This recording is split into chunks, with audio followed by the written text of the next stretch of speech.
आणि पहिली बातमी अर्थातच पार्थ अजित पवारांसंदर्भातली आहे। पार्थ पवार अजित पवारांचे सुपुत्र, त्यांच्या विरोधामध्ये काल एक आरोप झाला आणि या आरोपानंतर संपूर्ण राज्यभरामध्ये चर्चांना उधाण आलं आणि त्यांच्या विरोधामध्ये आता सामाजिक कार्यकर्ते अंजली दमानी यांनी तक्रार दाखल करण्यासाठी महसूल मंत्र्यांना ते आज भेटणार आहेत। जमीन गैरव्यवहार प्रकरणाची ते माहिती देणार आहेत। दमानी यांनी असं या संदर्भातली माहिती दिलेली आहे। पार्थ पवार यांच्या मालकीच्या कंपनीने 1800 कोटी रुपयांची जमीन ही अवघ्या 300 कोटींमध्ये खरेदी केली। त्याच्यावरती 500 रुपयाच्या स्टॅम्प ड्युटीवरती सुद्धा त्यांनी शिक्कामोर्तब केले असा आरोप करण्यात येतोय। सामाजिक कार्यकर्ते अंजली दमानी यांनी या संदर्भामध्ये प्रश्न उपस्थित केलेले आहेत। मुख्यमंत्री देवेंद्र फडणवीस आता त्यांच्या लाडक्या उपमुख्यमंत्र्यांवर कारवाई करणार का हे सुद्धा पाहणं तितकंच महत्त्वाचं ठरणार आहे। दरम्यान काही वेळापूर्वी जय महाराष्ट्रशी बोलताना अंजली दमानी या नेमकं काय म्हणाल्या होत्या, आधी आपण ते ऐकूयात आणि मग आपल्या या चर्चेला सुरुवात करूयात। मुद्रांक शुल्क हे केलाय असा स्कॅम नाहीये। एक तर ती जमीन त्यांनी कशी घेतली, 1800 कोटीची जमीन त्यांनी 300 कोटीला कशी घेतली, त्यात ती बोटॅनिकल गार्डन्स कडे जर 2038 पर्यंत लीजवर आहे तर ती जमीन कशी घेतली। आता त्या सातबारा जो लावला आहे त्या अग्रीमेंट बरोबर, त्या सातबाऱ्यावर महाराष्ट्र सरकार असं लिहिलेलं आहे आणि दुसऱ्या ओळीत लिहिलंय की हा सातबारा बंद आहे। हे सगळं असताना हा व्यवहार कसा झाला, कोणाच्या दबावामुळे झाला, स्टॅम्प ड्युटी वेवर कसं मिळालं, कारण ही स्टॅम्प ड्युटी काय फक्त 21 कोटी नव्हती, ती 1804 कोटीवर होती। आणि कसं असतं की नुसतं IT पार्क बनवणं, आता IT पार्क बनवलं की लोकांना एम्प्लॉयमेंट होते म्हणून हे सगळं त्यांना सॉफ्ट दिले जातात, पण आत्ताच्या घटकेला IT पार्क बनवणार आहे एवढ्या नुसत्या बोलण्यावर असं कधीही होत नाही। आणि ते जे झालेलं आपण बघतोय हा नक्कीच राजकीय दबाव आहे आणि म्हणूनच हे जे पूर्ण प्रकरण आहे ते अतिशय डिटेलमध्ये त्याची चौकशी होणं गरजेचं आहे। आता त्याच्यात पार्थ पवारनी हे 300 कोटी दिलेत की नाही, त्याचं ट्रान्झॅक्शन झाली आहे की नाही, तर ते 300 कोटी आले कुठून, कोणी त्यांच्या खात्यामध्ये दिले, आता या सगळ्या गोष्टीची चौकशी होणं गरजेचं आहे आताच्या घटकेला मला असं वाटतं। आणि हा व्यवहार जो आहे तो 10 कोटीच्या वरचा असल्यामुळे तो EOW नी करणं अपेक्षित आहे। तर EOW आणि ED या दोन्ही ज्या एजन्सीज आहेत त्यांनी हे इन्व्हेस्टिगेट केलं पाहिजे।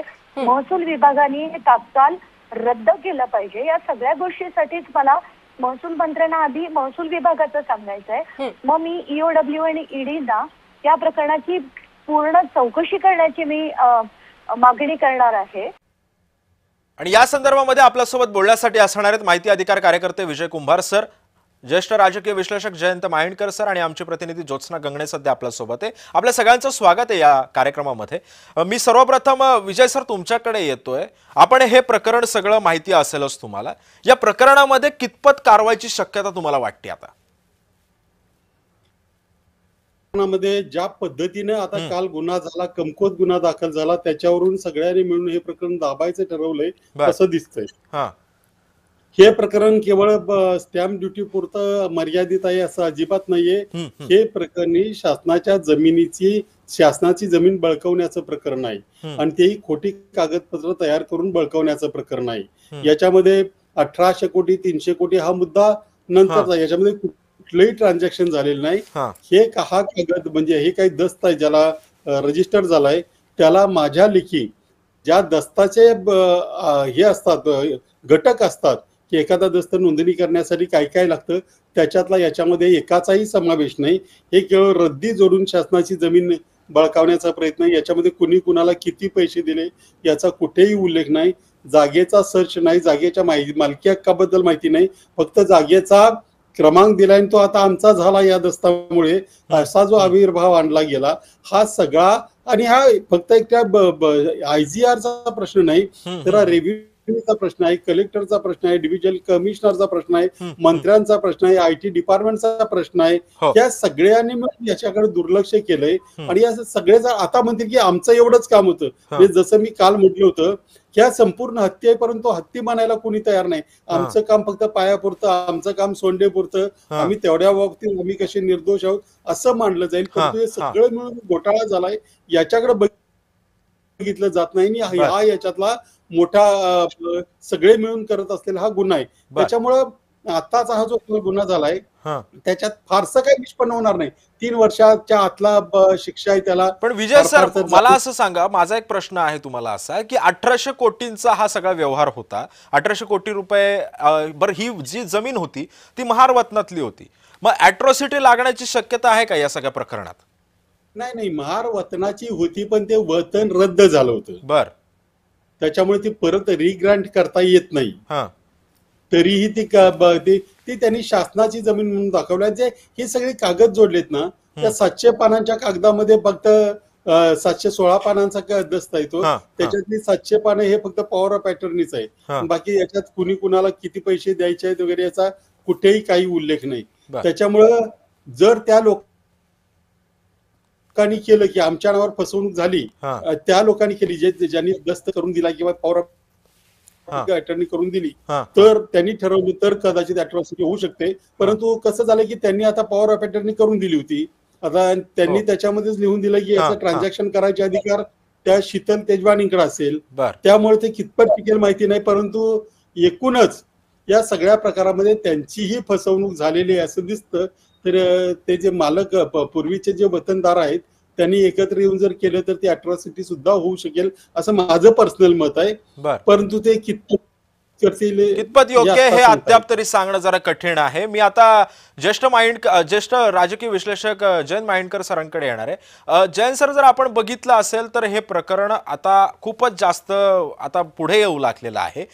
आता विजय सर जसं म्हणाले की हे प्रकरण कुठेतरी दाबण्याचा प्रयत्न होतोय, मात्र अजून आरोप सिद्ध झालेले नाहीयेत. काल मुख्यमंत्र्यांची अशी प्रतिक्रिया होती की मी या संदर्भातली सगळी कागदपत्र मागवलेली आहेत, जर याच्यामध्ये खरंच तथ्य असेल तर योग्य ती कारवाई केली जाईल.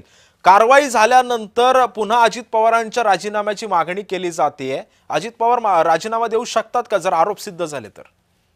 बिलकुल नाही. अजित पवारांचा राजीनामा हा जर देवेंद्र फडणवीसांनी मनात आणलं आणि नरेंद्र मोदींनी अप्रुव्हल केलं तरच होऊ शकतो, नाही तर होणार नाही.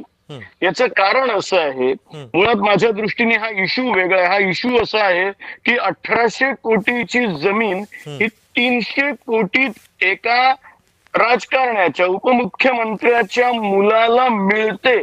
त्याला आपण इग्नोर करू शकत नाही. याचा अर्थ असा, जो आरोप एक प्रकारे अशोक चव्हाणांच्यावर आदर्शमध्ये झालेला होता की त्यांनी आदर्श त्याला सोसायटीला मान्यता देताना त्यातले 2 फ्लॅट स्वतःच्या नातेवाईकांकरता एक प्रकारे स्वतः करता घेतले. आता एवढ्या मोठ्या उपमुख्यमंत्री पदावर असणाऱ्या व्यक्तींनी त्याचा मुलगा काय व्यवहार करत आहे हे मला माहिती नाही हे कोणीही सांगितलं तरी कोणीही विश्वास ठेवणार नाही. एक प्रकारे या पळवाटा काढणं आहेत. त्याचबरोबर अचानक सुप्रिया सुळे यांनी असं म्हणणं की त्याचा काही दोष नाही, हेही कसं आहे हाही एक प्रश्नच आहे.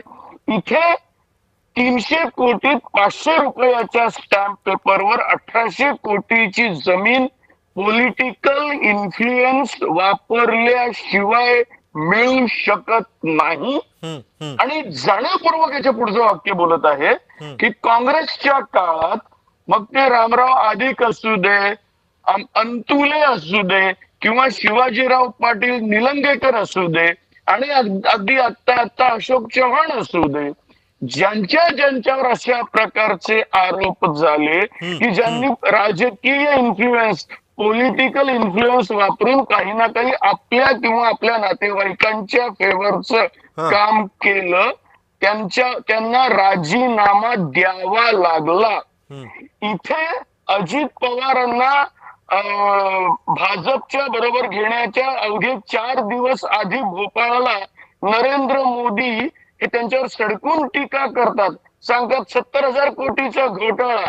4 दिवसांनी ते त्यांना पक्षात आपल्या पण जयंत सर, सिंचन घोटाळ्यासारखा एवढा मोठा घोटाळा राज्यामध्ये गाजला होता आणि तो जेव्हा अजित पवार सत्तेमध्ये जातात तेव्हा त्यांना क्लीन चिट मिळते.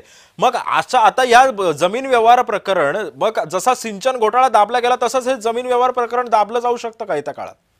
एक्झॅक्टली मला तेच म्हणायचं आहे की रुलिंग पार्टी असताना एक स्वतः एक अशी सवय लागलेली आहे. म्हणून मी सांगितलं की काँग्रेसच्या काळात किमान 4 मी नावं घेतली की ज्यांच्यावर कारवाई झाली. अगदी कलमाडींवर सुद्धा त्यांनाही जेलमध्ये जावं लागलं होतं. एक सवय लागलेली आहे सध्याच्या 11-12 वर्षाच्या काळात की सत्ताधारी मुख्यमंत्री असो पंतप्रधान असो स्वतःच एक सर्टिफिकेट देऊन टाकतात की नाही ही व्यक्ती त्याच्यात इन्व्हॉल्व नाही. अरे म्हणजे तुम्हाला पूर्ण माहिती आहे याचा अर्थ मग कोण इन्व्हॉल्व आहे त्यांची नावं सांगा, त्यांच्यावर पहिले कारवाई करा. Are you ahead of investigating officer? तुम्ही एका मिनिटात हे बोलता. मला वाटतं त्या साताराच्या त्या डॉक्टरच्या आत्महत्येच्या बाबतीत अशाच प्रकारचं काही विधान हे देवेंद्र फडणवीसांनी केलं होतं जे फार वादग्रस्त ठरलं की तुम्हाला कसं काय माहिती आहे. त्याच्यामुळे ही अशा प्रकारची विधानं करणं सत्ताधारी पक्षांनी गेल्या 12 वर्षात फार वाढलेलं आहे.